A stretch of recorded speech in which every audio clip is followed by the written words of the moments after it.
Hello, everyone. Welcome to Auntie Derek's Daytime Tea, where we discuss the latest celebrity tea in the news. I'm your host, Auntie Derek, and with me, I have some lovely co hosts with me. I Chill, my favorite Taurus, and my Libra Queen. Hey, y'all. What's up? Hello.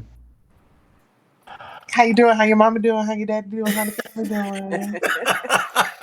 Everyone's doing fantastic, and shout out to the family as well. Oh, and I sent my cousin a clip of her birthday shout out that I did on the show. She was like, "Oh, thank you, boo," and I was right. She was listening to it on her Oh, flight back to Paris.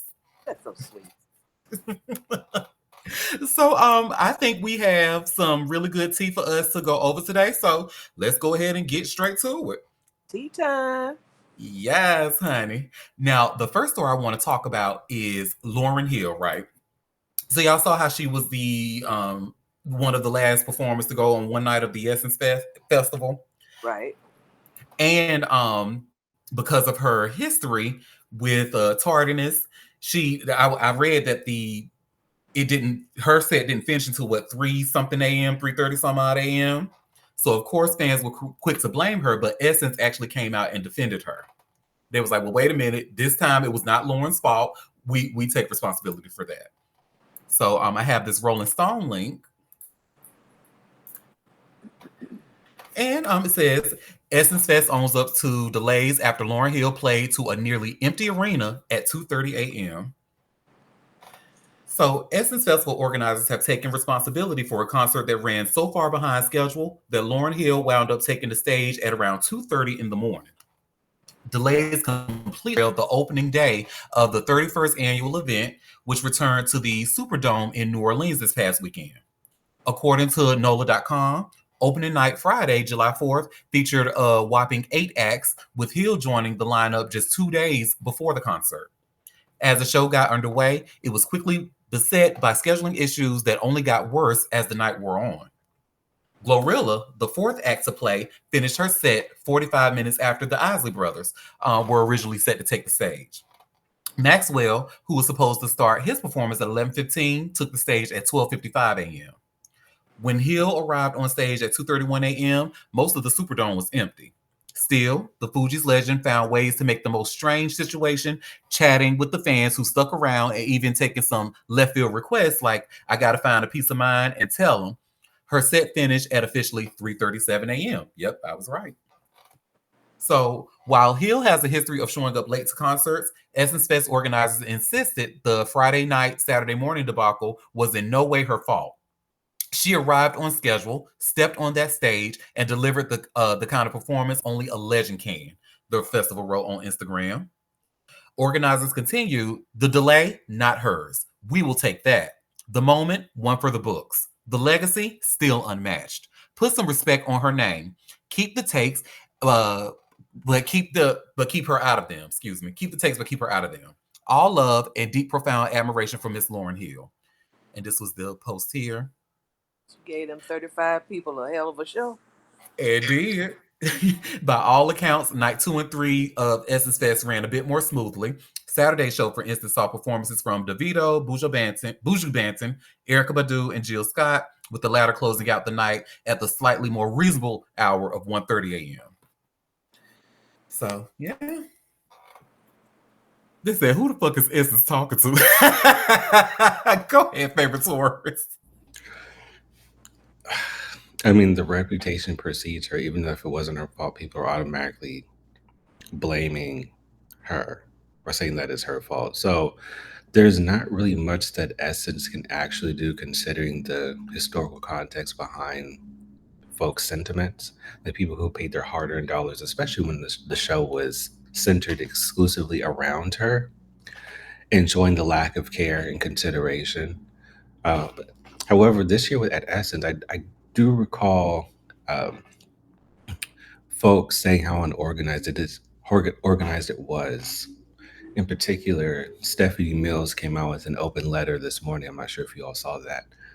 It was posted on social media, And of course, being the very outspoken legend that she is, she kind of spelled it out. It's like, this year's Essence Festival was just not up to par. And that was the consensus from folks who attended, which is unfortunate to see. But for those of us who are actually in the know, we know why that is. They're trying to transition away from the festival's actual intention into something else, which is disappointing and going to be a detriment to Black American culture in this country that people tend to shit on far too often, in my opinion. So. Yep, you are absolutely right. And I'm glad you brought up her letter because we will be talking about that next. But go ahead, Libra Queen. Who was Essence talking to? They was talking to the other people who are just familiarizing themselves with AAVE, apparently.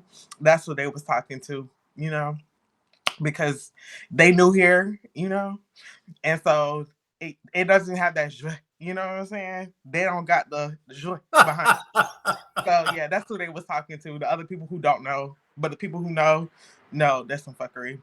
And yeah, all of what Will said, same sentiments. Low key fuck Essence, bitch, because that's what you get when you leave out the actual people who are behind the culture. Good luck with them to them and their endeavors. Get their asses. I know that's right. Go ahead, Shirley. There was a lot of controversy also about who owns Essence Fest these days and the shift from African American culture to African culture. I think some African now owns it. There was a lot of Yes. African artwork and vendors, and they were saying they were pricing out regular vendors. The price of the vendors was very high, and a lot of people crunched the numbers, and by the time they got there with their product, it wouldn't even be worth it. Yeah, a lot of people are really upset and are saying that Essence Fest is basically dying out as an African American event because of the shift in culture that they saw, especially this year. It was very prominent. So, yeah, I get it. It's definitely not for us anymore. And I have no problem with Africans. Let me just say that. It's not us or them, but it's a festival that was created by us for us, and now it's shifting into something else. So, go ahead, Quinn. Essence Festival of the Culture says everything that needs to be said. I just want to just put that out there. Also, another huge part of the problem is they pushed out or didn't include locals, which was really the biggest issue that I had, right? It's cool that you're trying to morph this into something else that what it is not, and you're not listening to the people of the culture you're trying to emulate. That's fine, cool. You don't want to do that. We've been trying to keep our space, keep our part of the diaspora forever, and everybody thinks that, oh, you're welcome, they can welcome themselves in and take their piece and it not be a problem. But the biggest thing I have an issue with is the fact that you're pushing out locals where that is their economic value, right? They get the economic value for having Essence Fest come there yearly. Like they're people playing their lives, people playing their summers, people playing a lot of things based on the fact that they know that they're going to have an uptick of people coming to the city to spend money with them. And because of them not including locals specifically, they're doing more harm than they are bringing together the diaspora or making it unity or whatever the hell they think they're doing. And instead of including leaders of the community or other Black American people, they decide that they know best. And now they had to learn the hard way. And I hope they continue to learn the hard way until they correct their ways. Mm-hmm. That makes two of us, girl. Go ahead, favorite Taurus. I can't help but identify a correlation between the story from that UK rapper yesterday and then Essence Fest today. Yeah. There is just an overwhelming devaluing of like Black American culture, and it's at like an all-time high. When in essence, no pun intended, they are essentially borrowing. I'll say that borrowing from us to create something of what they believe is their own. And I'm starting to feel a little ways about it, and I recognize that other people are starting to feel ways about it as well. It's like there's a reason why folks aren't. I don't want this to sound disrespectful. Looking at Nigeria as like the focal point of like blackness in general. There's a reason why it's here, you know. And it's just a continued disrespect, especially with everything that's going on right now, of like devaluing of black contributions in this country, which is, I guess, with everything that's going on, they've gotten the thumbs up from whomever to continue that toxic behavior, which is unfortunate. We don't like it. At all. And from what I understand though, I think this was this the same, the lady who owns it now? I know she has a Nigerian background. Was she the same one who tried to pretty much take it from? Because long story short, y'all remember the Essence Fest? They used to call it the Aunties Fest, right? It was really a festival for Black women, Black American women, to get together and collaborate, celebrate, and all of that. But was she the one who tried to get a younger crowd? Maybe it was another one, but I knew once that happened, once they tried to take it away from it being the quote unquote Auntie Fest, that it was going to go downhill from there. Because I remember the girls used to get buses, honey, going up out there, filling up buses to go meeting up with other Black women of a particular age and Right. but now it's just not. It's Not that. So Essence, the brand or the magazine was bought by a Liberian, and then they replaced the CEO, who is the organizer or whatever they want to call her, um, with a lady who is Kenyan. And there's like old media going around from a couple of years ago when people brought this up, like, hey, you're buying our stuff and you're replacing it with people who are not within our community, who don't understand the nuance of our culture. And she made this big deal about like not going back and forth about wanting to advertise the fact that she is Kenyan. And the extreme ADOS and FBA folks are having a field day with that, which I don't think is right.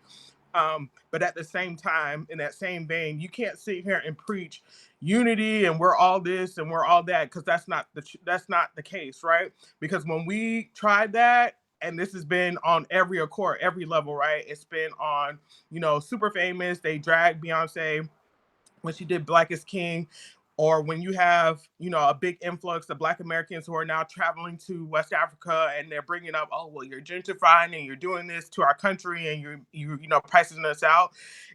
When it's one way, we're the fucking problem. And then when we scream back, it's, well, we should be one and we're all the same. No, we're not. And that's fine. Like, it's okay for us not to be the same.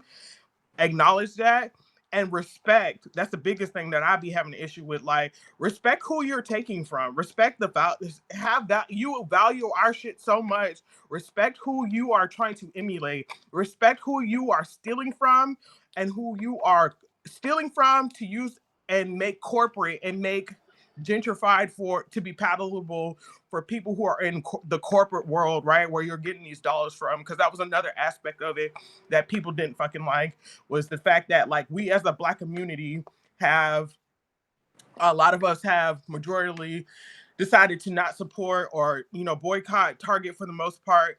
And Target was one of the main sponsors, and there was a lot of people who were like, well, we're not going because we don't want to support them, we're not going to their booth or whatever. And then also with a couple other of their sponsors as well. So like, it's the issue of, not only are you taking up our space, but also while also taking up our space, you're not even coming to the table with us to understand our plight and to make sure that we are on one accord when it comes to stuff that we have going on within our community that we're trying to stand firm on. Just because you look like us doesn't mean that you represent us. And so to do that, it's a fucking problem. And people are definitely putting their money where their mouth is, their support where their mouth is, by not showing up. And they're seeing, like, the people that you think you got or think you're marketing to are the wrong fucking people. because guess what? It didn't do what it needed to do this year, and now you got egg in your face. So hopefully they do better.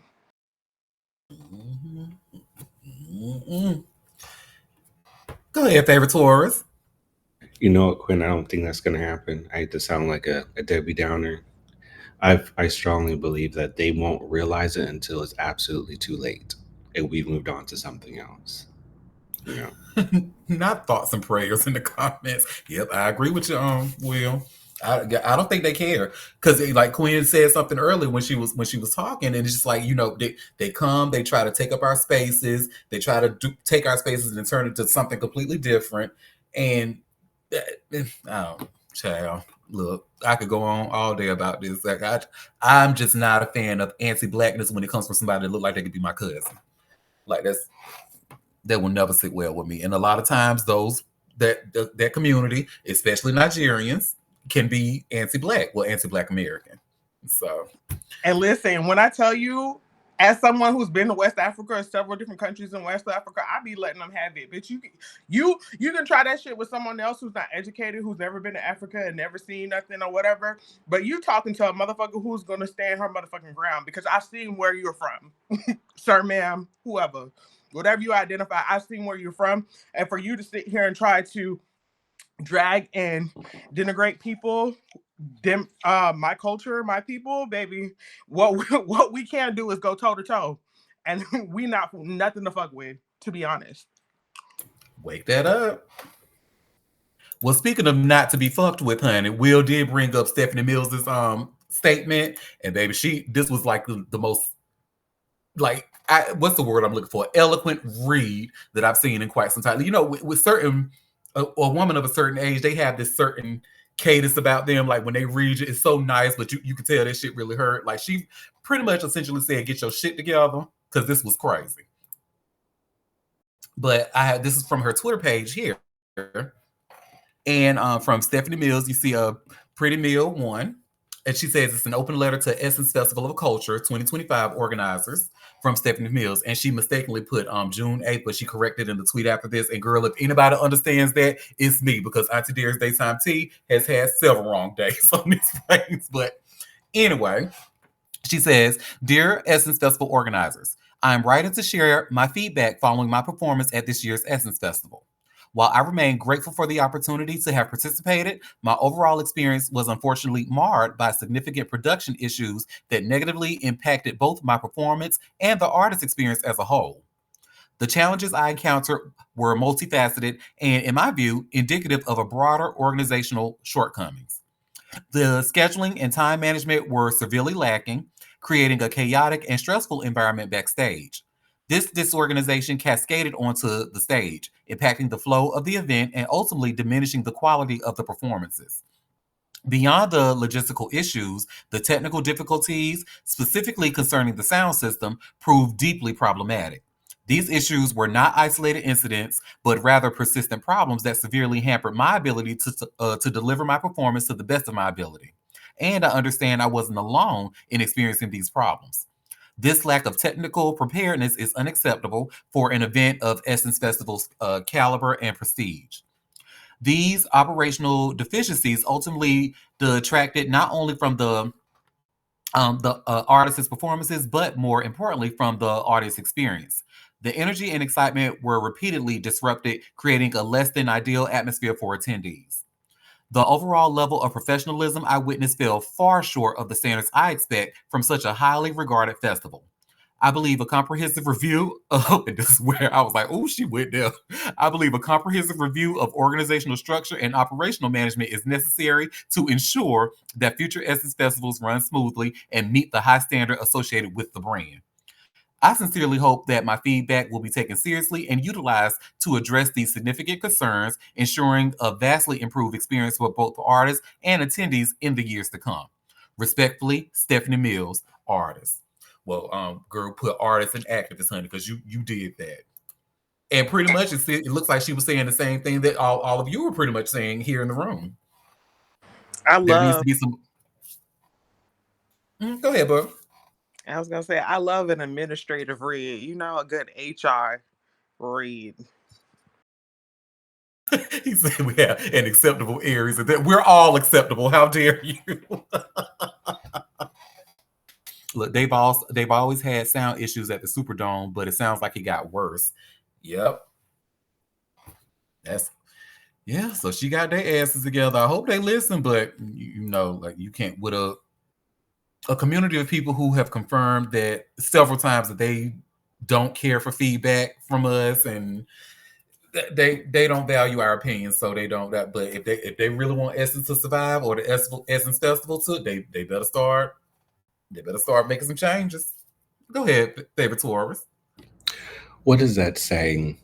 Um, it's a saying about showing folks what they'd rather do. Let them do that, or something of the sort. I want that for them, truly. Only then will they understand, because and when they do so, it most likely won't be from the perspective of what we're speaking about. It's because they have lost out on money. So, I mean, more power to them. I love it for them. Mm-hmm. Well, does anybody want to add anything else about Essence before we go to the next story?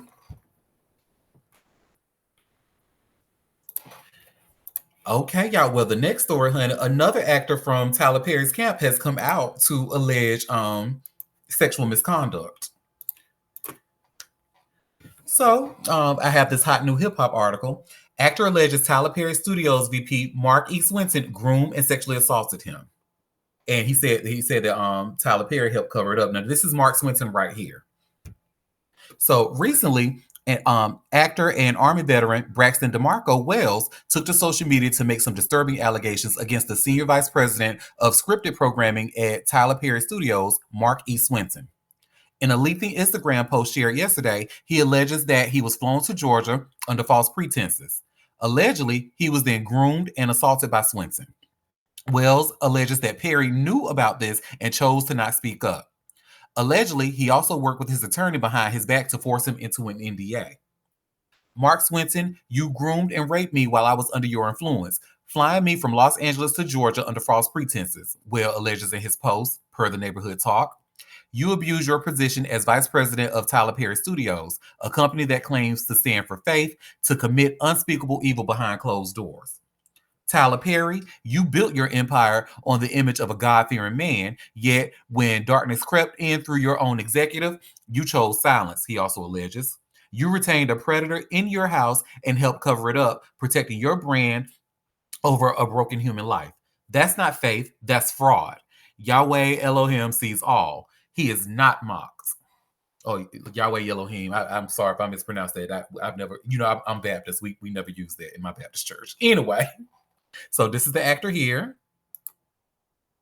And this was the statement that was released. Wells is now demanding that the NDA be voided and is planning to sue for alleged rape, emotional distress, and legal malpractice. At the time of writing, Swinton and Perry have not publicly responded to Wells' allegations. These aren't the first allegations Perry has been hit with in recent weeks, however. Last month, he was also sued by Derek Dixon, an actor from his series The Oval, which we talked about in a previous show. In his lawsuit, Dixon alleges that he met Perry at an event in 2019 and was later assaulted by him. Perry's attorney, Matthew Boyd, addressed the allegations in a statement. This is an individual who got close to Tyler Perry for what now appears to be nothing more than setting up a scam, he alleged. But Tyler will not be shaken down, and we are confident these fabricated claims of harassment will fail. Mm-mm. So my thing is, where there's smoke, there's fire. I really hate that powerful men are using their positions as a means of sexual abuse of people. This is just so sick. And I mean, I know it's been going on for a long time, but what is it about power that makes men want to also be sexually abusive? It's just they I guess they go hand in hand. Is that what it is? I would argue it might. Because I mean, look at what we've seen with people. Well, I don't know. It might. Go ahead, favorite Taurus.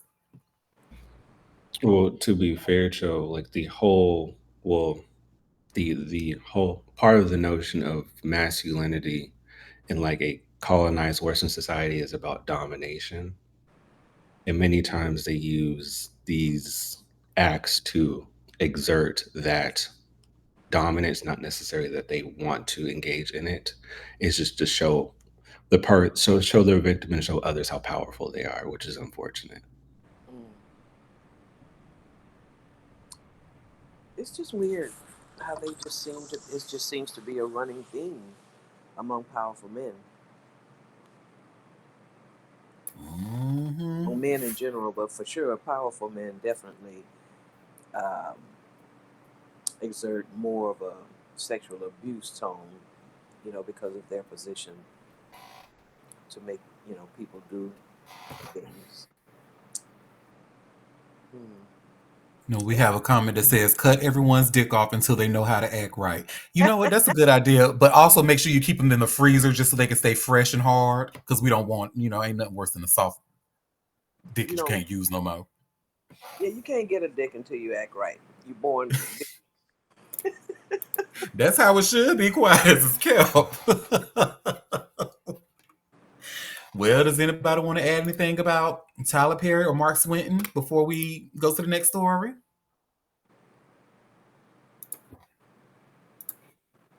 Oh, well, this next story, honey, I'm sure y'all have seen this on y'all timelines. We about to talk about it. Honey, Janet Maxwell, what y'all doing? What is y'all doing, honey? Holding hands and frolicking in London. Mm-hmm. So y'all see this vibe article here. Janet Jackson and Maxwell arrive at the Cabaret 1500 gala hand in hand. And they're not just using that. Look at this. Look at this, honey. Mm-mm. Hold on, we can watch a little video clip that they have.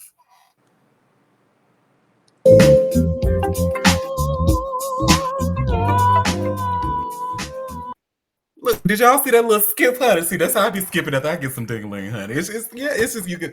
I don't know. Do y'all think there's something there or They just no? friends. They just friends. Mm-hmm. Friends with benefits, honey. Go ahead, favorite Taurus. As a card carry member of the Jan fam, I can assure you nothing going on. The only thing, Maxwell loves Janet. He is one of her biggest fans, and they are indeed friends. And the skip is because she don't want to be in that step and repeat child. She want to go sit down and watch the show and go home. That's it. A Taurus knows a Taurus. Let me tell you. They're like, oh, no, I'm not feeling these pictures. I'm me, and a collab has been spoken about in over the years. There have been rumblings of that, but they are really friends for the most part. Like, but of course, people see this. But the thing is, shout out to Maxwell, because if he wasn't shit physically or otherwise, there wouldn't be a correlation between, ooh, are they dating? Are they not dating? They're just two gorgeous people going to see cabaret. I think they're just Yeah, friends. they definitely look good. Both of them look fantastic. Maxwell looks. I mean, he was always a cutie, but honey, he done grew up to be fine, honey. We all know Janet's just a timeless, gorgeous woman. So, but I don't know. I low key just. I mean, I hear y'all, and y'all very well could be right, but I don't know. It's Messy. You just messy. well, yes. Remember when Maxwell told that lady on Twitter to check the numbers, bitch? Okay, that was iconic. Like, it wasn't on Twitter. He told her that in her Instagram DM because she was talking shit. So, well, does anybody want to add anything else about these friends before we go to the next story? I'll let y'all in a little bit of secret. The Jam fam has a chat, if you will, and as soon as we saw these pictures, we were like, oh shit, here we go again. It's just another one. Well, you tell everybody that Jan fan chat we said hello from Auntie Derek's Daytime Tea. And well, Well, somebody. Well, did anybody want to add anything else about these two before we go to the next story? Cause baby, this next story, child, girl, Leanne Rhymes. When I tell you she tried it, she really tried it. And I'm just like, girl. So first of all, remember when we was just talking about Sheena Shea not too long ago? and how she was talking about how she never saw any red flags with Eddie Cibrian and stuff like that. Well, it looks like Eddie's all of Eddie's chicks want to come out and talk. Well, because his current wife, Leanne, honey, I can't. This is just so. If I was Brandy Glanville, anyway. So Leanne Rhymes recalls intense backlash she faced for Eddie Cibrian's affair. I was a target, she says, because she's the victim in all of this. Anyway, Leanne Rhymes that Eddie Cibrian's infamous affair came without major fallout. The Can't Fight the Moonlight singer, who's 42, looked back on all the craziness that she and Cibrian, who's 52, dealt with when they cheated on their respective former spouses over 15 years ago. I realized very quickly that there are a lot of women who have been hurt, Rhymes said in a new interview with Flow Space. Like, I've seen both sides of that coin. I've been cheated on too, so I know that feeling. But so many women don't know what to do with that anger, Rhymes continued. I was a target that was just easily projected upon. And once I realized that, things got a lot easier. Rhymes and Cibrian started up their affair in 2008 while they were filming the Lifetime movie Northern Lights. At the time, Rhymes was married to actor Dean Sherman, while Cibrian was married to the Real Housewives of Beverly Hills alum Brandy Glanville. Rhymes explained in the interview that over time, she learned how to handle the backlash to her and Cibrian's relationship.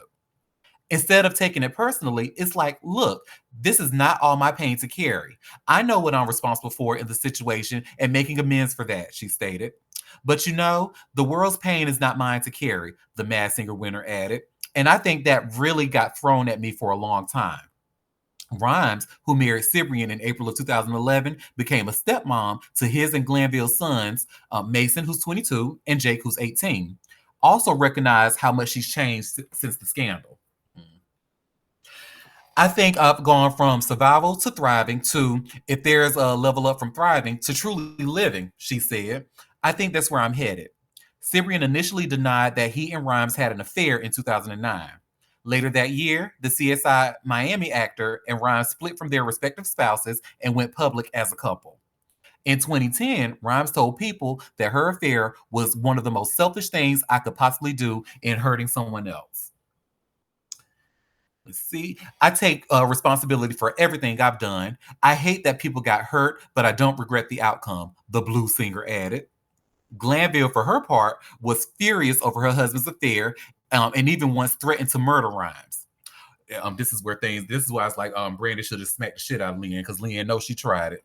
One time before they were married, I walked up to a soccer game and Jake, who was 2, was sitting in her lap, Glanville wrote in a 2021 op-ed for The Sun. I had this rage in my body. I really wanted to kill her. I walked over to her, grabbed Jake, and I looked at her and said, I will fucking murder you, the Bravo alum continued, adding that she was so mad at Eddie for blowing up our life together. However, Glanville has since made amends with her ex-husband and his wife. She even spent holidays with the couple over the years. Baby, she is much more kind and mature than I'll ever be. When I tell you, if I was in Brandy's position, I'd be like, all you motherfuckers can go to hell. And my 2 sons that's defending that bitch, do y'all want home to come back too? Oh, okay. Don't play with me. She tried it. I don't like it. Yeah. On site for her, baby. Looks at Jermaine Dupri. Ooh. She definitely tried it. She really did. And now she wants people to feel so sorry for her. Oh, it was just so hard for me to handle. Oh, I was a target. Yes, bitch, because you was the one doing the sucking and fucking on somebody else's husband while you had your own at home. Like, are you kidding me? Girl. I really hate it, but I'm glad how it turned out. Okay, girl. I ain't sorry. Get off my line. Go ahead, Will. I might be in the majority here. I think of it from a very different perspective. I definitely think there's a patriarchal lens that it's being looked through from GP, because when men of certain visibility do it, it's not as much of an outrage, but since she is a woman who participated in these actions, it was the end of the fucking world. Case in point, I think of the first person that comes to mind. I'm not sure if there's any correlation. It might be something that's subconscious. But I think about like what Nick Cannon, like people who are doing actual harm to communities, of families, lack thereof. And I think of all the other men who have been found in particular positions and they don't get half the backlash. Case in point, the person that she was or is or had cheated with in the past was Eddie something. Nobody's talking shit about Eddie, but it's Leanne Rhymes because of who she is, you know. And I just definitely believe that there's an imbalance when it comes to the discussion with women cheating and men cheating, which is unfortunate. No, you're absolutely right, Will. And I actually did see it in real time back when this story first broke. A lot of people was looking at Leanne with the side eye, but Eddie seems to have been like, I don't want to say rewarded, but remember shortly after this, he had a major role in the Best Man Holiday. So it was almost like he was getting rewarded with roles and stuff like that. So a lot of people, except for me and Wendy Williams, because I always called him Community Dick Sebring, honey. But go ahead, Shirley. I don't know if I quite agree. Yeah, she got a lot of backlash maybe because she was a famous woman, but my problem is that she put out this fucking statement. Like, girl, like, what are you talking about? You know, I'm sorry people got hurt, but I'm glad of the outcome. You know, no. She being quiet is free. She should have just not said anything. Like now she's a victim, but she did the same thing. No, I think it's this article right here. That's the problem for me. Yeah, and I don't know if y'all remember this, but there was like around the time I think it was after they got married, her Leanne and Eddie. I think it was after they got married and she took a picture beside a tractor trailer, and on the tractor trailer it said home wrecker on that. Like I don't know why she would think some shit like that would be funny, but okay. Well, he Go fell ahead, out. favorite Taurus. That's what the hell happened. Mm-hmm. I think it's where we diverge a bit, Jill. Because my thing is this: what's the difference in her stating that as opposed to a man or someone else stating it? Well, she said it on paper or on in text, but people are doing the same thing via action. I think it's the same thing. Well, both of them are trash. I mean, you know.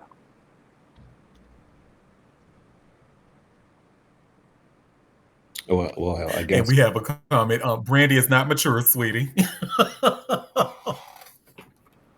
I, I guess what's your name? Selena Gomez attempted to sing "The Heart Wants What It Wants." I'm not sure if she was singing or talking, but she said it. I don't know. I think if a person who's married comes on to you, I think you bear a certain responsibility. Yes, they're trash for cheating, but you know that they're married and have a family and children. And if you go with that, I just blame you. I think a little more than if it was a single person. Well, not a single person, but I don't know. If a person just has a girlfriend, I think that's just a little different than a person having a wife and a family, and they come on to you and yeah, I wouldn't even give that kind of person a chance because it's not like you didn't know. I mean, some men cheat and the person doesn't know that they have a spouse or whatever because that's just how devious they are. But you know the man is married with a family and you decide to engage. I have a problem with that. And she was married too, yes. Mm-hmm. And now she was a quote unquote target. She just want people to feel sorry for. Girl, don't nobody feel sorry for you. I know I don't. I ain't gonna lie though, she made it do what it do on that season of Mad Singer when she was dressed as the sun. She was singing her ass off through that competition, but still, you still trash, girl, and your husband, both of y'all trash. You don't merit community dick. Well, she had a real teeth then. Yeah. Well, she probably had him out because she had on the mask. Oh, So I know if I was singing in the mask, honey, I wouldn't put my teeth in if I had to wear false teeth. oh Lord. Well, does anybody want to add anything about Leanne or Community Dick Syrian before we go to the next story? You lose them how you got them. That's what they say. Yeah. Well, Leanne, Yeah, honey, you better be comfortable with your open relationship. she was singing. Birds of a feather flock together. Her teeth flew out of her mouth while she was singing. What? Now she was singing blue in front of an audience. Yeah. Yeah, we talked about it. I'm so lonesome for you. A mess. I forgot where she was. It was somewhere overseas, and while she was singing on stage, them teeth popped out, honey. We talked about it here. How she lose them? Singing too hard. But how she lose them? Her original teeth? Oh, I don't know. I have questions. It was in the front, whatever it was, a piece that she was wearing flew right out of her mouth. Well, y'all. So the next two, so just a heads up, they are about people from Love and Hip Hop. So if you're not interested and want to take a bathroom break, now's the time. So thank you for the warning. Of course. I'll be right back. Well, BRB. Well, so the first Love and Hip Hop story we're going to talk about is Amy Luciani confirmed separation from Dwight Howard. Remember, we just talked about them getting married in secret not too long ago. What? So this is her, Amy Luciani, and this is the one with his, yes, girl. So Amy Luciani has confirmed that she and Dwight Howard are separated. The reality star made the honest confession about the rumors of turmoil in their relationship in a statement exclusive to the Shade Room on Monday, July 7th. Although it is true, I am not sure how to go out to the public, asserted Luciani. Still wrapping my head around a lot. Although I know it won't happen, I hope the public can give us grace and privacy right now. The relationship updates comes weeks after Howard confirmed that he and Luciana were legally married. And we can go find that clip too, because he confirmed it on the Breakfast Club, and I think we played that short clip here. So let's just play it again to reiterate. Well, speaking of Atlanta, I got to ask, because I'm the woman in the room. Are you legally married to my girl, Amy Luciani? That's not her name, but that's not her name. Amy Luciani, her name? No, that's like a rap name. That's a rap she name. Is actually a rapper. She is an artist, actually. So that's her rap name. Are you legally married to her? We are. Okay, that's what's up. I had to ask because it was reported that you guys were, but it was never no confirmation, anything like that. So I want to know. Oh yeah, it's always some rumors, but just keep that side of my life private, so everybody ain't got nothing to say. Yeah. Keep that private, and keep it moving. Well, what's her name, since that ain't her name? Amber okay. Rose. All right, but you that is her rap name though. Correct. Okay. I just say I know. Yeah, I just don't be saying it like because he told me that her name. I mean, that's what we know. Because you married to Amber Rose? Not that one. I know, but that's the headline. Right.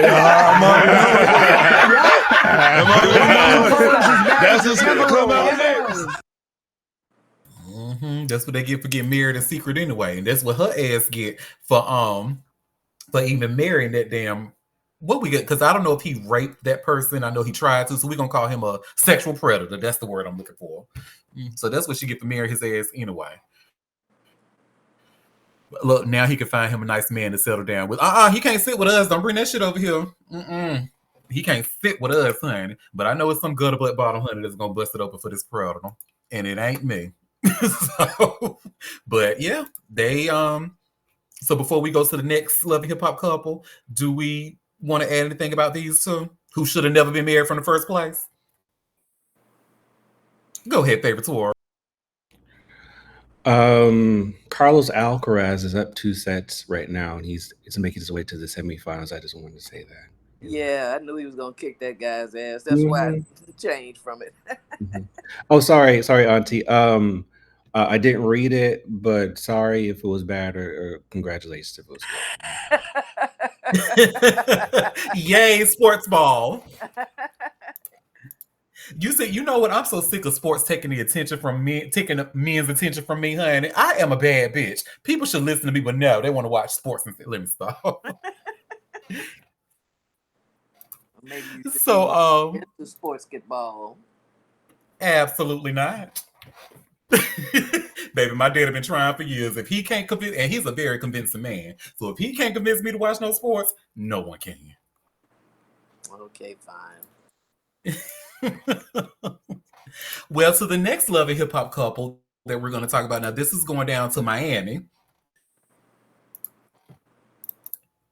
Black China, or excuse me, Angela White. So Angela White and Derek Milano call off engagement after prayer and reflection.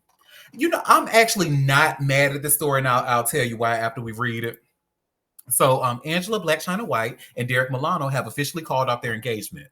Wright revealed the news on social media last week on the Independence Day holiday. Shared on her Instagram story, where uploads automatically expire after 24 hours, a screenshot was captured by TMZ. After much prayer and let me say it like her. After much prayer and reflection, Derek and I have decided to call off the engagement, detailed the 37-year-old. We love each other deeply and are good friends, but we both believe that God's guidance has shown us that this is the right path for both of us as we continue our journeys. The positive message closed, may we find peace and fulfillment in his divine will, trusting that his plan is greater than our own. So, and that's him right there. And he's like from what I understand, this is what they said about him on the show. He's a super producer, and they were engaged to be married. The couple were engaged in October 2024 in the public eye.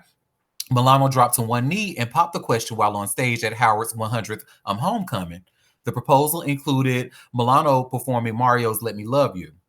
Milano and White started dating in May of 2023 and made their relationship Instagram official in September that same year. See, chill, it's a thing. Instagram official.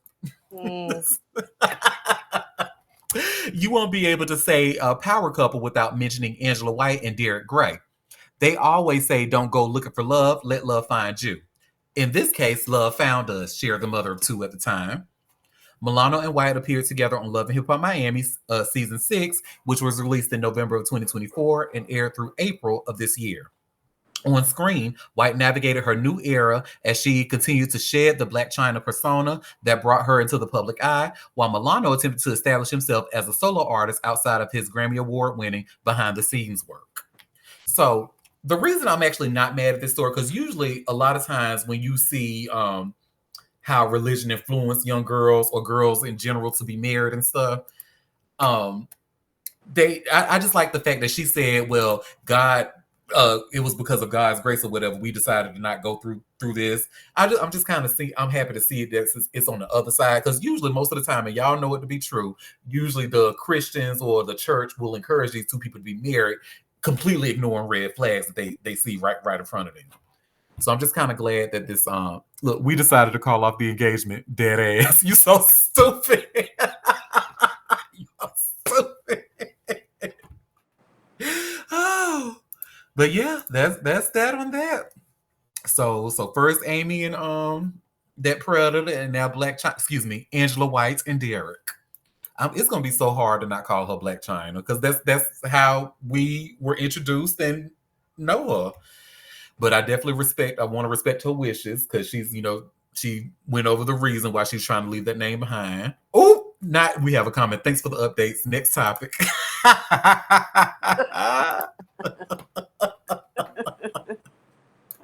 Oh. Well, next topic, honey. I think Benji will love this story. This is about one of the former Real Housewives of Beverly Hills. So let me just get this link. I'm sharing this link from Yahoo, but it tells the story by way of BuzzFeed. So from $20,000 clothing hauls to $15,000 on dinners, here's how Denise Richards and her estranged husband were allegedly spending her 6-figure monthly income.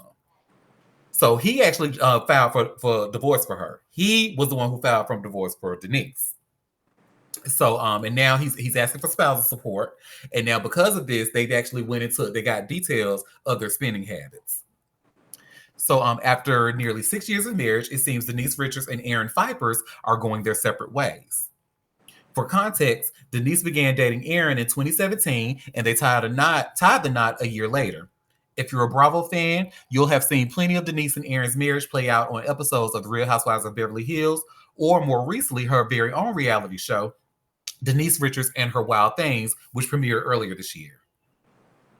The couple appeared to be thriving together when the show was airing, with Denise saying in the March season premiere, that they would never get divorced under any circumstances. It's not easy being married to me, Denise said in the confessional, prompting Aaron to agree. It is not, but this is it. I'm done, she added. Even if we hate each other, I'm not gonna fucking get divorced. To which her husband suggested, we'll just have different homes or something.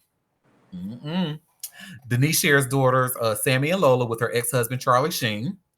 After her 2005 split from Charlie, Denise adopted her now 14-year-old daughter Eloise as a single mom.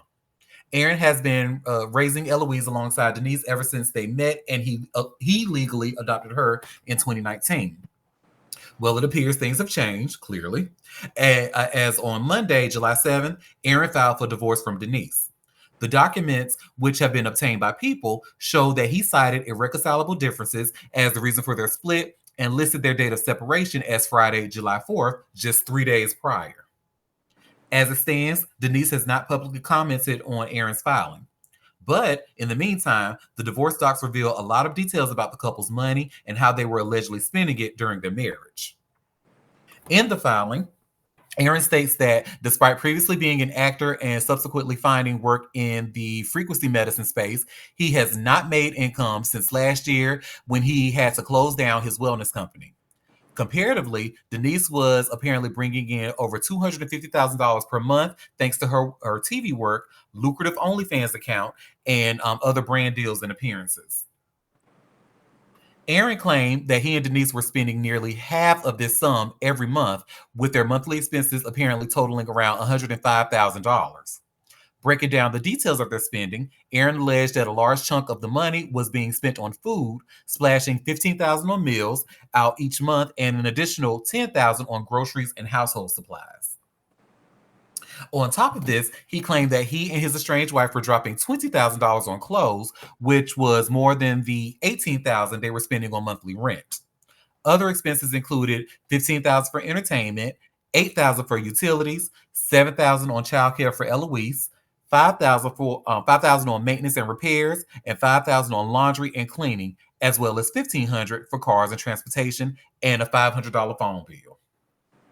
To conclude, he also alleged that he and Denise were putting no monthly payments towards things like life and accident insurance, investment savings, or charity donations. Ooh, just spilling all her tea, honey. Aaron asked for spousal support from Denise and that he be allowed to retain some property that he feels belongs to him, including power tools, a 2018 Indian Dark Horse motorcycle, and a Ford Shelby GT500. As we said, Denise has not responded to the filing yet, but we'll be sure to let you know when she does. BuzzFeed has reached out to her team for comment. So they have a really expensive habit, it looks like. But I mean, she is living in Beverly Hills and she is Denise Richards. So this doesn't surprise me. But it's like, damn, girl. What kind of entertainment that y'all spending $15,000 a month for? Are y'all looking for like, well, I was about to say thirds, in the bedroom, but they separated now, so there won't be no more of that. And I wonder what irreconcilable differences caused them to actually do it after they clearly said earlier in the year that they would never get divorced. They would rather just live in separate houses but never get divorced. And now he does say, you know what, let me divorce her ass. You know something? It's something about a non-contributing, financially contributing man. They really be in their bag. They get in their emotional bag real deep when they getting carried by a woman. It's crazy, unfortunate, but yeah, wish them the best in their endeavors. Yes, what Quinn said. Well, technically, she didn't file for the divorce. She intended to keep this unemployed And that's what I be, but this is what I be saying. And it be the motherfuckers who be so ungrateful. But anyway, I'm just trying to see if I can slide a bill in, because they paying $500 for a cell phone bill. I mean, can I slide mine? Can I add mine in? No, okay. Who the hell is y'all cell service for that amount? But y'all got DirecTV for y'all cell service or something? Why is y'all shit so damn high? AT&T and T-Mobile do some really good monthly deals. If you ain't paying what a family of four can get it for like $25 per line. Like, why is y'all paying $500? That's crazy. That's a lot. Mm-hmm. Well, does anybody want to add anything else before we start talking about some more white people and money?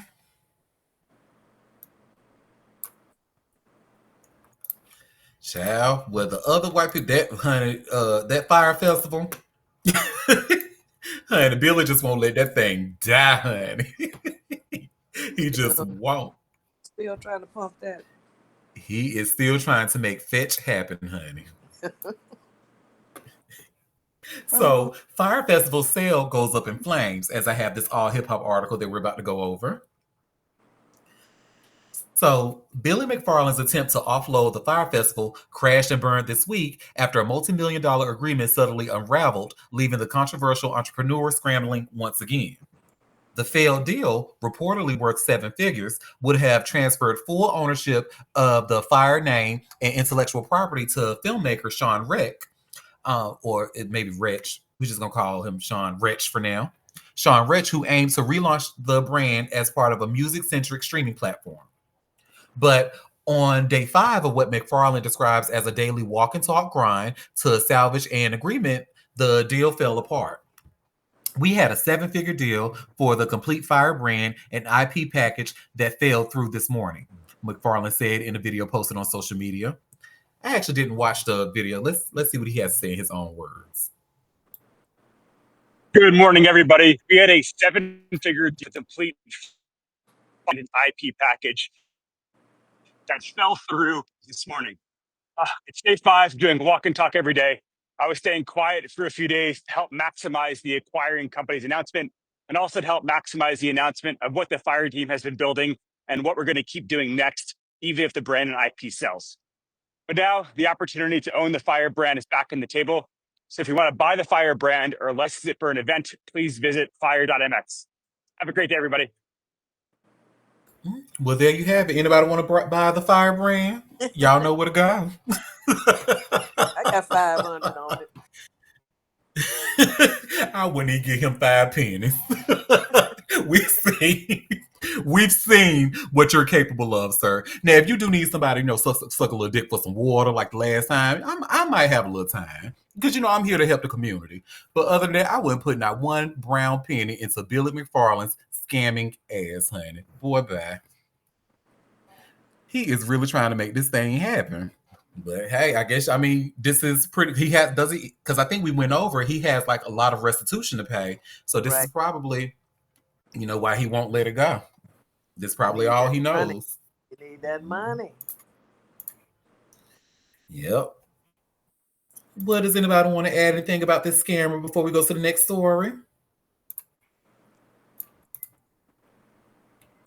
Child, with this next story, y'all.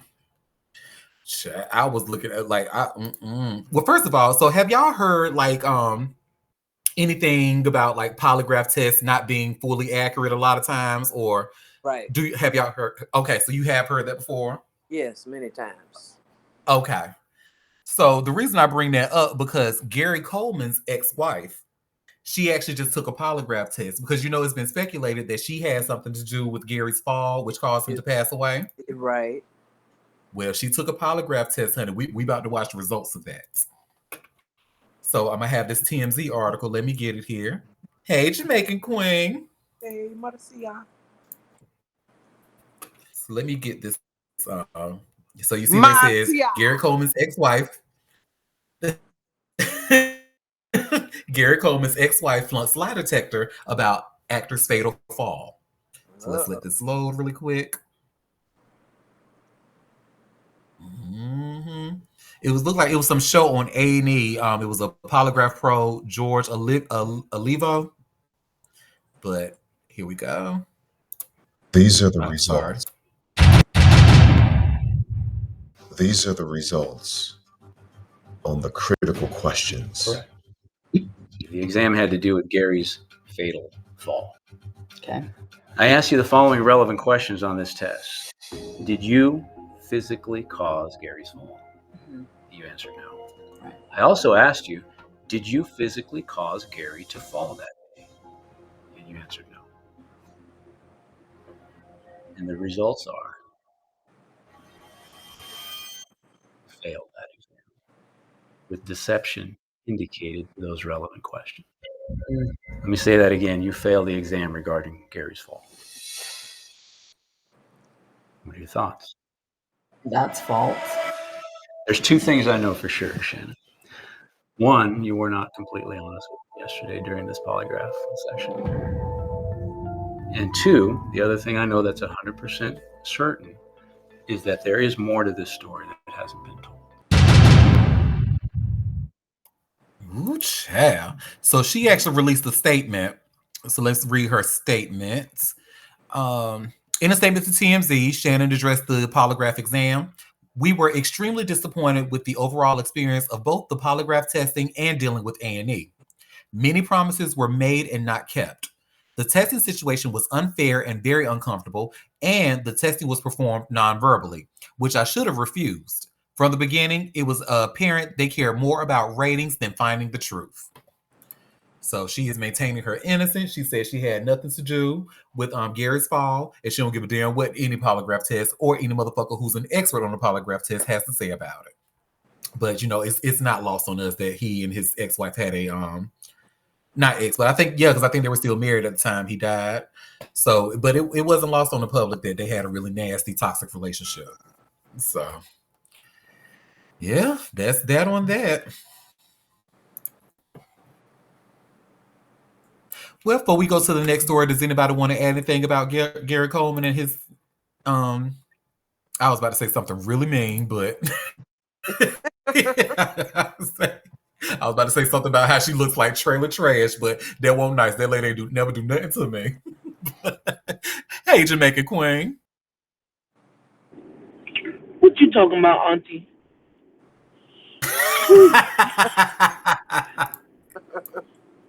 That's that guy, right? Yeah. The very same. Okay. He died? Girl, he been dead. Oh, Stacey Dash. He has been dead for years, girl. Okay. And that's the lady that killed him? Allegedly, but that was Allegedly. his wife. That's his wife? Mm-hmm. She died. Weren't they on a show suing each other or something? One of them court shows. I can't remember the exact one, but they had a really toxic relationship. Oh my God. What's the other guy named that for the show? Ty Bridges. I saw him on an ad on TV. I said, that looked like that. But, you know, it seemed like everybody on that show had a tragic ending in life to me. But anyway, I just wanted to say hi to everyone. And Will, Jermaine, so nice to hear your voice. You too, Marcia. Yes. Look, speaking of Marcia, I actually sent her this video clip. Did y'all know I like looking at those cocoa butter videos of people trying each other's foods and stuff? So they actually had a video about Caribbeans trying each other's saltfish, and pretty much neither one of them liked each other's food. So I sent it to Marcia. I was like, it won't good because they ain't had no Jamaicans up in there. That's why that saltfish won't good. I love saltfish. I love me some saltfish, Auntie. You are so. Let me tell you, we were rolling. We're like, how could you not include a Jamaican in here? Hello. Because I guess they wanted to be fair because they knew if they did, everybody else would have to go home. Exactly, Auntie. And I couldn't stop laughing. That was a good clip. Thanks. Mm-hmm. Well, does anybody want to add anything about Gary Coleman or his wife before we go to the next story? Got 3 more stories left. Okay, well, this next story, y'all, this is actually very, very interesting. So, y'all know the famous, iconic singer Selena, of course. Well, her sister is talking, honey. Oh, Yeah. So I have this Vibe article. Selena's sister claims family was forced to make biopic too soon. So Selena Quintanilla, her sister Suzette, opened up about the motivations behind the late Tejano singer's biopic. Speaking with Boys to Men's Sean Stockman on his On That Note podcast in celebration of the 30th anniversary of Selena's Dreaming of You album, Suzette detailed the pressures that pushed the family to get on board with the acclaimed drama. We were forced to make the movie, she confessed to Stockman. Literally, months after she died, our lawyers got word that Hollywood was already going to start making a movie. If you don't have control over your own, it's going to be whatever they want to put in it. That's the only reason why my father had to make the decision to move forward and say, we're doing this movie. Selena was tragically murdered by Yolanda Saldivar in March of 1995. The Selena movie, which earned Jennifer Lopez a Golden Globe nomination, was released in 1997. And I have to say, as much as we can't stand Jennifer Lopez's ass, she ate this movie for breakfast, lunch, and dinner, honey. And y'all know she did. So anyway, it wasn't something that was on our radar at all. It was way too soon, to be honest, detailed Suzette. It came out literally 2 years after she died, and there was criticism over that, like we were all about money. In December of 2024, Saldivar requested parole due to her clean prison record, which allowed the Texas Department of Criminal Justice to consider her for release after 30 years. She was denied parole in March of this year, with the parole board citing brutality, violence, and assaultive behavior of the crime as reasons for denial. It added that Saldivar's action showed a conscious disregard for the safety of others and that she posed a continuing threat to public safety. thank God she didn't get. Also, hello, girl, honey. When I say, well, honestly, if she would have gotten out, she wouldn't have lasted long because somebody would have came after her for real, for real. Yeah, I know. She wanted to stay in there because it's on site for her. Hmm. Also in March, a member of Saldivar's family anonymously stated, Yolanda knows what she did was wrong and she takes responsibility for it. But she was reacting to the way she was confronted, they elaborated. Selena came at her really aggressively. She was so thrown off with how forceful Selena was being. Everything happened so fast. If Selena had confronted her differently, this never would have happened. Oh, so this is the victim's fault. Why she said, okay. Anyway. Oh, please. Exactly. Like, boy, get off my line. Or girl, whoever that was said that bullshit. Mm. Anyway, in April, Saldivar's brother, Armando Saldivar, claimed if the public knew the truth, they wouldn't like it, and hinted that his sister intended to take her own life the night of the fatal shooting. And then they have where you can watch that whole video with Suzette talking about that. But I just found that to be really interesting. So go ahead, favorite Taurus. So when someone approaches you aggressively, you automatically take out a gun and shoot them to death? Mm-hmm. After stealing money, because wasn't she like, because she was like the president of that fan club or something, from what I understand. I'm And could be running her pissed. stores too. She had some clothing stores. She was running pretty much her businesses and was stealing money from them and not sending the fans what they, you had to pay to be in the fan club. They wouldn't send the stuff to the fans. Yeah. Mm-hmm. So whatever, and that's why the family member remained anonymous when they said that bullshit, because they didn't want no smoke. But her brother, however, he can go to hell too. All that bullshit. Well, Selena was actually protecting Yolanda because her family wanted to beat her ass. She was the one who was like, let me handle it, because she felt sorry for her. She wasn't aggressive with that. Her family just need to shut the hell up. Mm-hmm. She chased that Agreed. woman. If she was so, scared, she chased that woman outside the hotel room and shot her down. Like, no, baby, no. We're not falling for any of that. Go ahead, Will.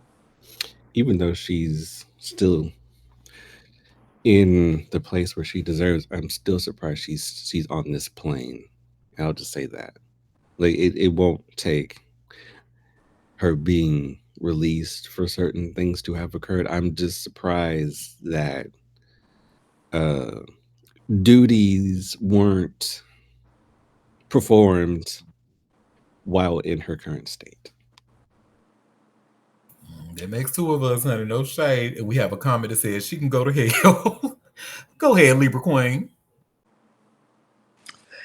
You know, they saved her life though, because they rejected her probation bond, whatever the fuck she was supposed to be on. We're trying to get parole. There we go, parole. There we go. Right. But they saved her life because anything for motherfucking Selena's, it's up and it's stuck forever. on my mama, on my hood, it's up and it's stuck. And this is cross. This is you talking about bring the BIPOC, whoever American diasporan peoples together, baby.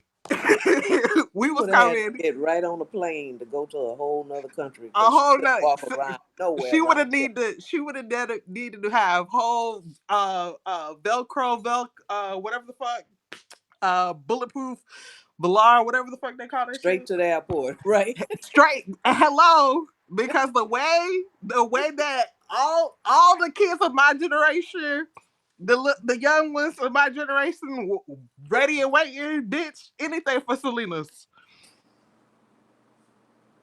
Get her ass beat.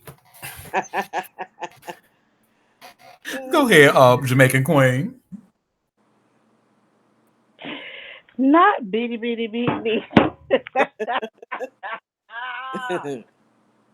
Woo, child. Like, no, that woman needs to stay where she at. She should be glad they denied her parole, like Quinn said, because Jermaine was right. She was the accountant. She was running everything, and shot that woman down like, she was worthless for stealing her shit. She gonna get what's coming to her. There's a special place in hell for people like that.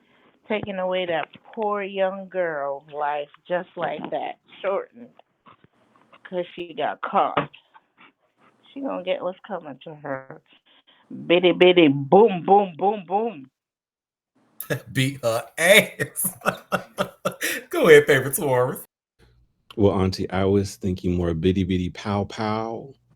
Oh. Also works. I was gonna to whoever said it, to the point of her getting directly on a plane and going to a different country. That wouldn't have worked either, especially if it's a Spanish speaking country. Oh, no, she'd have to go to Russia, Siberia, somewhere they don't care nothing about nothing. Yeah, because Selena is an international superstar, even after she's that. But I don't think those places would be safe either. Like we don't know the reach that her art has had since her passing. It could have touched every part of the globe. I'm almost certain it's touched every part of the globe. So Yolanda is saving her little 3x5 cell. I'm also of a split mind as well, because she recently had I believe I want to say it was Vice, or it was some network decided to run a story of her actually telling her side. And I'm actually glad they did that, because considering not many people were thinking about her, but since she wanted to get some sort of redemption, it kind of rehashed and reopened a lot of the visibility that she didn't have before. So that kind of didn't help her cause either, because now people have even more eyes on her because they forgot all about her since she wanted to run her mouth. So, in the end of days, whatever that may be, in the place that she is, I think it would be definitely beneficial for her livelihood, and also for her family as well, because that's not being talked about either. But I'm pretty sure her family is being harassed, for lack of better phrases, due to her actions as well, and that those statements are not going to help their cause any further. Agreed. I like what you all had to say. And did anybody want to add anything about Selena or that hoe ass Yolanda or her stupid ass family before we go to the next story? I want to add that we gonna have even will too, because the way we coming off of smokes and no forgiveness included, because great, yeah, we're gonna have, yeah, Forgiveness is I'm a sorry. scam. I'm sorry. Jesus paid it all. Jesus paid it all. Amen. Jesus paid it all. You can be forgiven, just stay in prison for life like she need to. Right, because it's gonna Amen come to forever. that, Justin. Amen. Stay her ass in where she at in whatever 4x2 or wherever she the cockroach go to die. That's where she needs to go. Agreed. Well, honey, apparently, so Soldier Boy, what he needs is 24-hour security. Oh So boy. one of his stores in LA was like damaged and it's crazy. So I have this TMZ article. Smash and grab thieves hit SODMG store in LA. Shattered glass and merch is missing. So Soldier Boy woke up to some heartbreaking news. Some heartless saps broke into his beloved SODMG flagship store in LA, and TMZ Hip Hop has the ghastly aftermath of the $25,000 worth of damages. So here's a quick video of what it looks like.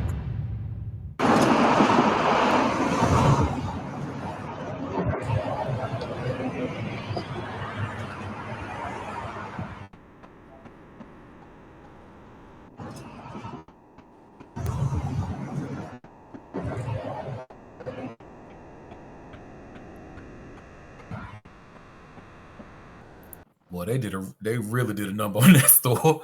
So it says CR footage from the scene yourself. Disrespectful thieves went straight through the front door of Soldier Store without a key, leaving mounds of broken glass on the ground on Melrose. The store is boarded up for the day, and adding insult to injury, there's already a fresh coat of graffiti on the entrance door. It also appears bolt cutters were used to loosen the locks, causing some red paint to chip off onto the steel. Either that or the cops are going to have an easy case to crack once the DNA samples return. A source close to the situation tells us thieves made away with exclusive Soldier Boy merch, including shirts, hoodies, hats, and one-of-a-kind bear bricks. And I actually had to Google what bear bricks was, honey. I said, oh, that's a whole movement I know nothing about. But anyway, other swindle items included Soldier Boy's memorabilia, a custom leather jacket, and even a PlayStation. We're told the team has since hired a 24-hour patrol service to watch the store from here on out. The last time we spoke to Soldier Boy at his store, he was focused on buying TikTok, not identified criminal masterminds trying to turn his swag off. Well, I tell you, whoever wrote that, go sit your ass down somewhere. They really tried with that last sentence anyway. But yeah, that's crazy. $25,000 worth of damage, and then they stole. I wonder how much stuff they've stolen. I'm sure probably more than $25,000 worth, especially honey, seeing what them bear bricks cost. I was like, whoa, the hell? And people are paying for this? Well, Wow. since you looked it up, what the hell is a bear brick? Oh, well, let's look it up together, honey. Let me just put on my Google search. Let me stop sharing this soldier story.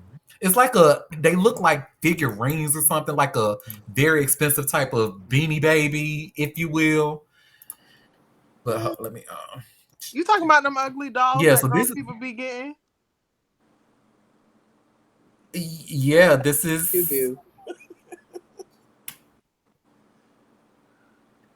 So let me see. Let me go to their website, and you see one of the first questions: why is bear bricks so expensive, honey?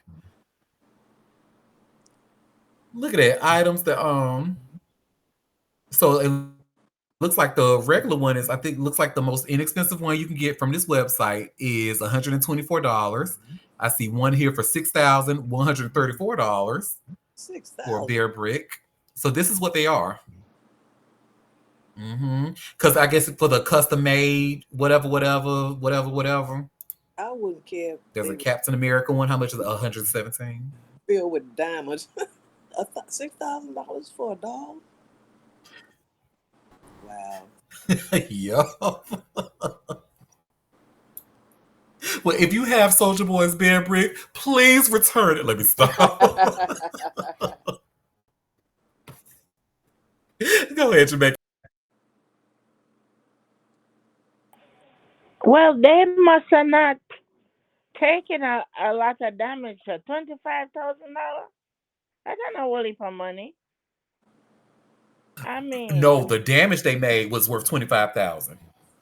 yeah, but Yeah. that's a lot of money. For $25,000 for where he army boy? Where he was? Where he did?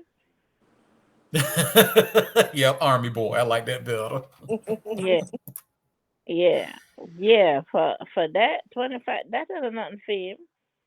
I mean, the and them. Do you know what they look like? They look like Orvia dolls. That's what they look like. Oh, Hmm? so Orvia. so they should probably really return it before they, before they have to sprinkle salt around their door or something. They look like Orvia doll or something you give to a dog to just take out his anger on. Just tear it up and then you throw it in the trash. Please. People not have nothing to spend their money on, please. Go ahead, favorite tour. Tear bun the trash, black lot. Ooh. Well, before we go to our last story, did anybody else want to add anything about Soldier Boy or Bear Bricks? Well, baby, this last story is for the millennials, honey. This is for, I mean, and I guess the younger Gen X crowd can join in as well because I feel like this movie is for them too. But y'all remember the movie, But I'm a Cheerleader, of course. Every gay, millennial gay, this is probably one of our, because it's certainly a cult classic. But just out of curiosity, is there anybody here who has not seen it or is not familiar with the movie? I've never seen it.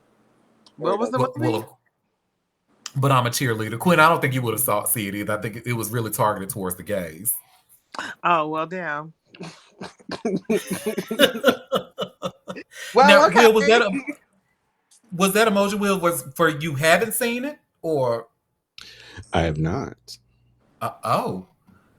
Well, you should definitely. I think you would love it.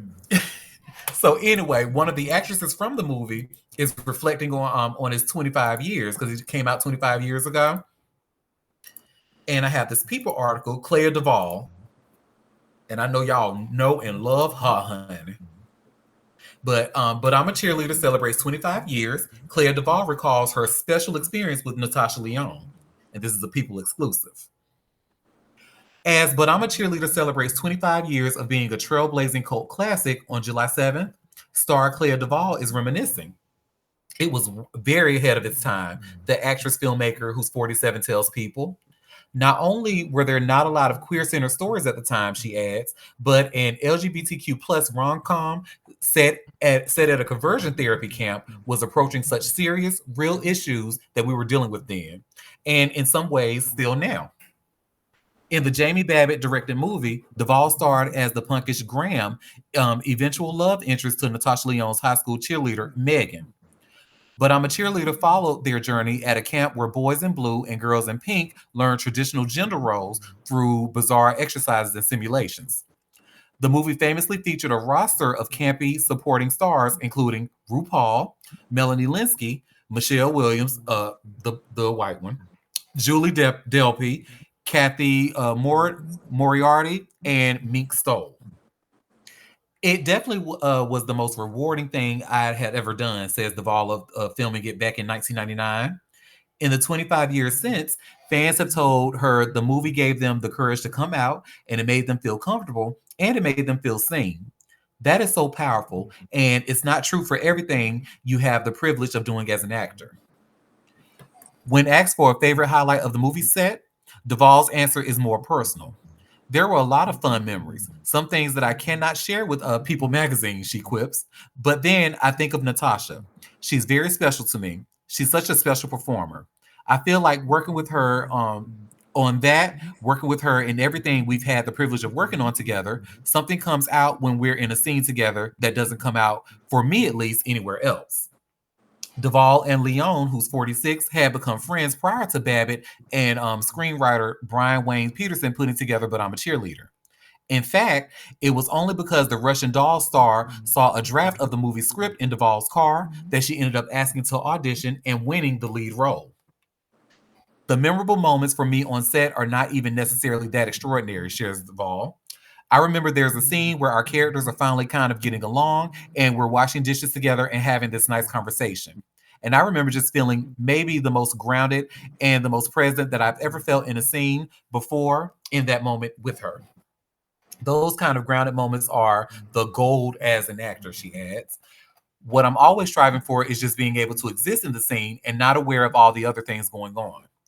When you can just be present with someone, it's really, really, really special. After But I'm a Cheerleader, Duvall and Leon reunited on screen with each other, and Linsky, who's 48, in 2016, in The Intervention. Duvall also played sister to Leon's poker face character in one episode of the Peacock mystery comedy. So I don't know about y'all, but it sounded like Claire had her little crush on Natasha. You know what it reminded me of? Remember when what's his name?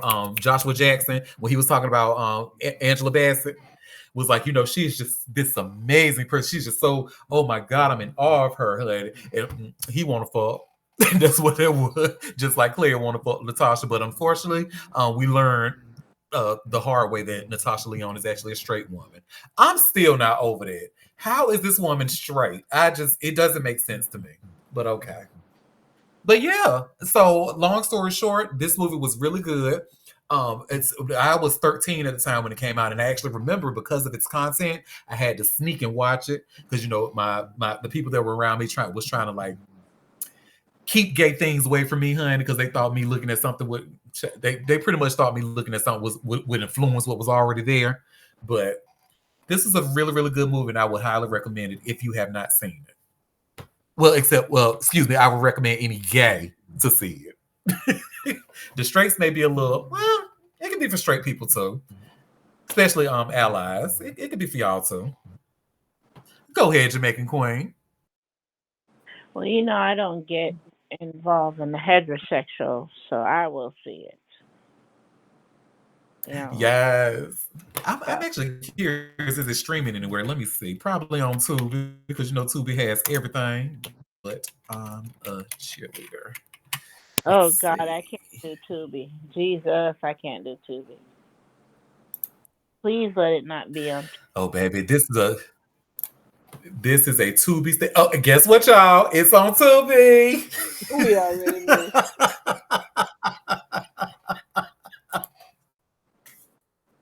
So yeah, there's that on that. Well, y'all, that was all the tea that I have for us today. So before we head out and before I go and watch my stories, did any of you have any tea you want to share? Any tea I might have missed?